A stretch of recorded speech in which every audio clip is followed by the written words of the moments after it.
एक तरफ दुनिया की सबसे बड़ी महाशक्ति अमेरिका अपनी आज़ादी की 250वीं सालगिरह मना रहा था। ठीक उसी दिन यानी 4 जुलाई को अमेरिका के सबसे बड़े दुश्मन ईरान में एक ऐसा मातम शुरू हुआ जिसने पूरी दुनिया का ध्यान अपनी तरफ खींच लिया।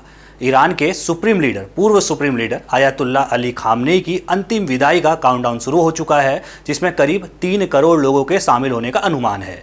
4 जुलाई को ये मातम शुरू हुआ था और 9 जुलाई तक चलने वाला है। 9 जुलाई को यानी कि अंतिम विदाई दी जाएगी, अंतिम संस्कार जो है वो किया जाएगा। लेकिन ये सिर्फ एक जनाजा नहीं है, बल्कि ये अमेरिका और इजराइल के खिलाफ ईरान का एक बहुत बड़ा काउंटर स्पेक्टिकल यानी विपरीत तमाशा है। आखिर ईरान खामनेई की मौत को 1300 साल पुरानी करबला की जंग और इमाम हुसैन की शहादत से क्यों जोड़ रहा है? क्यों डोनाल्ड ट्रंप को आधुनिक दौर का यजीद बताया जा रहा है? और क्यों ईरान ने अपने नेता को दफनाने के लिए पूरे 4 महीने का वक्त लिया? इस रिपोर्ट में हम इन सभी रहस्यों से पर्दा उठाएंगे, तो वीडियो को आखिर तक जरूर देखिएगा, क्योंकि इस जलसे के पीछे मध्य पूर्व को बदलने की बहुत बड़ी कूटनीति छिपी हुई है।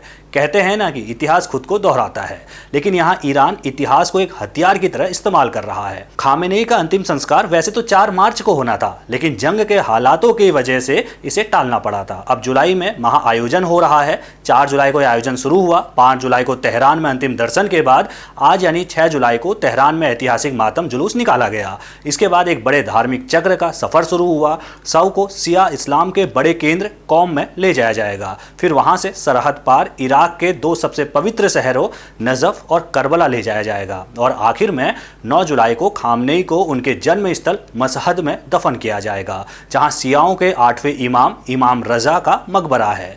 शिया इस्लामिक परंपरा के मुताबिक दफनाने से पहले 5 मुख्य रस्में पूरी की जा रही हैं। पहली रस्म है गुस्ल, शव को 3 बार शुद्ध पानी से नहलाना। दूसरा है तहनीत, नमाज के दौरान जमीन पर टिकने वाले शरीर के 5 अंगों यानी माथा, हथेलियों, घुटने, अंगूठे पर जो है कपूर लगाना। तीसरा है तकफीन यानी कुरान के आयातों वाली सूती कफन के 3 टुकड़ों में लपेटना। चौथा है सलात अल मय्यित यानी कि अंत्येष्टि का सामूहिक नमाज। और 5वां है दफन, कान में तलकीन यानी धार्मिक मंत्र पढ़कर कंक्रीट के बड़े स्लैब और भारी कंटेनर से कब्र को ढक देना ताकि कोई उसे खोल ना सके। अब सवाल यह है कि आखिर अंतिम संस्कार में 4 महीने की देरी क्यों हुई? तो इसके पीछे ईरान का पुराना और बेहद कड़वा सबक है। याद कीजिए साल 1989 जब ईरान के पहले सुप्रीम लीडर आयतुल्लाह खुमैनी का निधन हुआ था। उनके जनाजे में 1 करोड़ लोग उमड़ पड़े थे। भीड़ इतनी बेकाबू हुई थी कि धक्का मुक्की में खुमैनी का ताबूत टूट गया, कफन फट गया और शव नीचे गिर गया। हालात संभालने के लिए सेना का हेलीकॉप्टर बुलाना पड़ा था। ऐसा ही कुछ साल 2020 में भी हुआ, जब अमेरिकी ड्रोन हमले में मारे गए जनरल कासिम सुलेमानी के जनाजे के दौरान उनके गृहनगर करमान में भारी भगदड़ मच गई और 35 से ज्यादा लोग इस भगदड़ में मारे गए थे।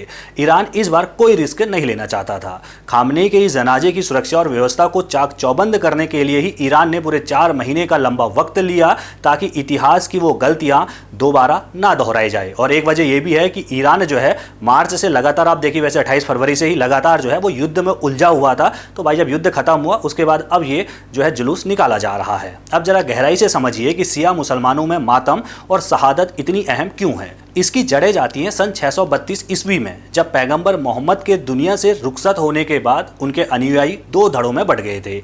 एक पक्ष ने अबू बकर को नेता माना तो सुन्नी कहलाया, जबकि दूसरे पक्ष का मानना था कि पैगंबर ने गदीर के मैदान में अपने दामाद हजरत अली को वारिस चुना था, जो शिया कहलाए।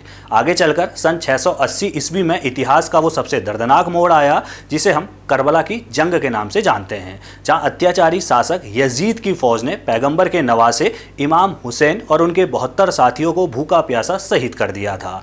नन्हे 6 महीने के अली असगर के गले पर तीर चलाया गया, भाई अब्बास के दोनों हाथ काट दिए गए और बीबी जैनब को कैदी बनाया गया। इसी शहादत के 40वें दिन की याद में अरबईन यानी दुनिया का सबसे बड़ा पैदल मार्च और मातम मनाने की प्रक्रिया शुरू होती है। शिया समुदाय के लिए करबला अन्याय के खिलाफ अंतिम प्रतिरोध का प्रतीक है और यही वो करबला का नैरेटिव है जिसे ईरान आज दोबारा भुना रहा है। ऑक्सफोर्ड यूनिवर्सिटी के एक्सपर्ट प्रोफेसर हेमा कोटजिया बताते हैं कि अमेरिका की 250वीं वर्षगांठ पर इस मातम को दिखाकर ईरान दुनिया को संदेश दे रहा है कि अमेरिका इजरायल खेमे की सत्ता परिवर्तन की उम्मीदें पूरी तरह फेल हो चुकी हैं।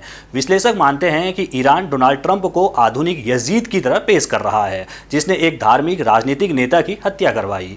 ईरान को उम्मीद है कि करबला की तरह इस बार भी पूरी मुस्लिम दुनिया की सहानुभूति उसके साथ आएगी और वो 57 मुस्लिम देशों के बीच एक महाशक्ति के रूप में स्थापित हो जाएगा। यानी ये सिर्फ एक विदाई नहीं है, बल्कि आने वाले दौर के लिए मध्य पूर्व के समीकरणों को बदलने की ईरान की एक बहुत बड़ी कूटनीतिक बिसात है।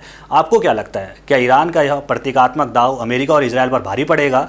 अपने विचार कमेंट बॉक्स में जरूर लिखिएगा। आज के लिए इस रिपोर्ट में बस इतना ही। नमस्कार।